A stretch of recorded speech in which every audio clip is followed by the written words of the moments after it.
आइए प्रिय भक्तों, आप कैसे हैं? और आप बढ़िया होंगे, अच्छे होंगे, हम भी आशा करते हैं राधा रानी की कृपा से आपका जीवन सुखमय हो।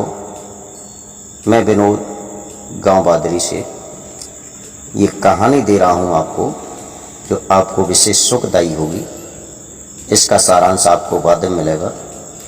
तो मैं ये कहने जा रहा हूं, आपको बता रहा हूं, एक सुवर्णकार था, सुनार था।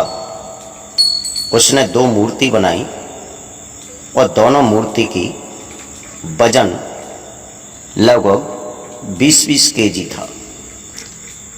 और दोनों मूर्ति ले जा करके उसने नुमाइश में रखी और माइक लेके आवाज देने लगा, आइए देखिए, ये मूर्ति दोनों एक बराबर की हैं, वेट बराबर है, दोनों ही पीतल की हैं। एक मूर्ति ₹1,00,000 की है, एक मूर्ति 500 रुपये की है। अब तो वहाँ भीड़ लग गई, बहुत लोग इकट्ठे हो गए। अब कोई उसे पलट के देखता है, कोई उलट के देखता है, कोई नीचे हाथ लगा के देखता है, कोई ऊपर हाथ लगा के देखता है। और फिर लोग पूछते हैं, सेठ जी, ₹1,00,000 की मूर्ति कौन सी है और 500 रुपये की कौन सी है?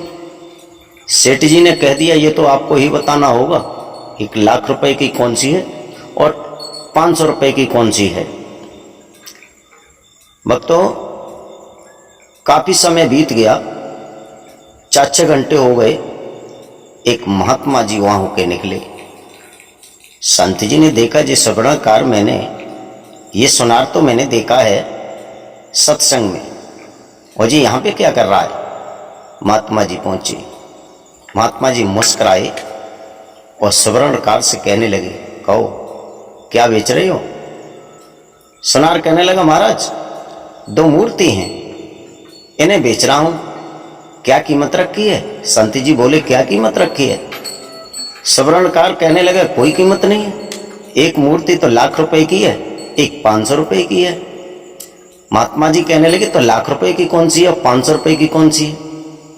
सुनार कहने लगा, ये तो महाराज आपको ही बतानी होगी, ₹1,00,000 की कौन सी है और 500 रुपये की कौन सी है। संत जी कहने बड़े चक्कर में पड़ गए, कहने लगे, महात्मा जी भाभी बा, सौदा आपकी है, कीमत हम बताएंगे, ऐसा इसमें क्या है? सुवर्णकार कहने लगा, ये तो आपको ही बताना होगा। तो महात्मा जी कहने लगे, कहो इसकी मैं परीक्षण कर सकता हूँ? हाँ बिल्कुल, परीक्षा करिए। उन्होंने एक सूतली ली, कमंडल में हाथ बोरा और हाथ गीला करके हाथ से वो बटी और एक मूर्ति के कान में डाली। जब कान में डालते गए वो कान के द्वारा पेट में चली गई सूतली। कई ₹1,00,000 की तो ये है। दूसरे की मूर्ति के कान में जब वो सूतली डाली, वो कान से दूसरे कान में पार निकल गई। महात्मा जी कहने लगे, ये 500 रुपये की है। सुवर्णकार कहने लगा, हाँ महाराज, ये आपके वचन बिल्कुल सत्य हैं। जो कान के द्वारा सूतली पेट तक चली गई वो ₹1,00,000 की कीमत की है, और कान के द्वारा दूसरे कान से जो पार निकल गई वो 500 रुपये की कीमत की है। वो महात्मा जी के आकर के चरण पकड़ लेता है और कहता है, महाराज आपने कैसे जान लिया इसे? संत जी कहने लगे, देखो भाई सेठ जी, जहां सत्संग में आप जाते हो, जहां प्रवचन सुनने आप जाते हो, वहां मैं भी जाता हूं। लेकिन जो प्रवचन की तो माया है, जो मैंने इसके आकलन किया है कि ₹1,00,000 की कौन सी है और 500 रुपये की कौन सी है। ये इतने व्यक्ति यहाँ पे खड़े हैं, भीड़ खड़ी है, ये सत्संगी नहीं है तो इन्हें मालूम होता, लेकिन सत्संग का रस तो हमने लिया है और सेठ जी तुमने लिया है।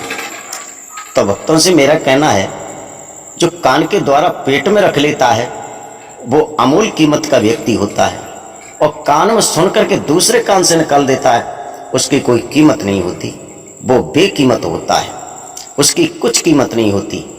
जो इस कान से सुनता है उधर कान से निकाल देता है। जैसे को कोई प्रवचन सुना, हमने कोई दृष्टांत सुना, कोई कहानी सुनी और 4 कान से सुन के दूसरे कान में निकाल दी तो कुछ नहीं मिला, और कान से सुनकर के अगर पेट में उतार ली और अपने मन को कंट्रोल करते हुए उस पर मनन किया, उसकी कीमत अमोल होती है। उसे यमराज भी खरीदते हैं, यमराज का प्यारा हो जाता है। तो मेरा कहना है आपसे, क्या आप किसी प्रवचन में जाते हैं, किसी कथा में जाते हैं, कहीं आप सत्संग में जाते हैं, तो अच्छी अच्छी बातें सुनकर के कान के द्वारा पेट में रख लोगे तो आपको बहुत काम देगी। और अगर दूसरे कान से निकाल दोगे तो जाना ही बेकार है, समय बर्बाद नहीं किया जाए।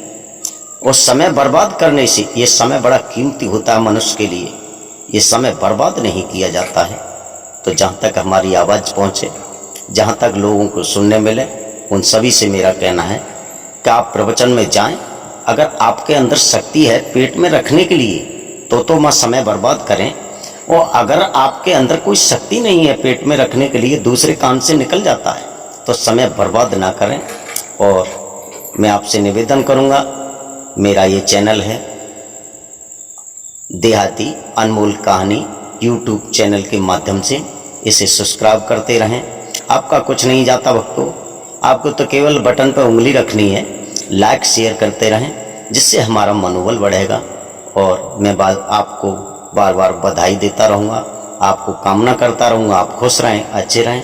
अपनी वाणी को यहीं विराम देता हूँ, अच्छे अच्छे टॉपिक आपको देता रहूँगा, जिससे आप सुनते रहें, आनंद लेते रहें और मनन करते रहें और उसके आचरण पर चलते रहें। धन्यवाद।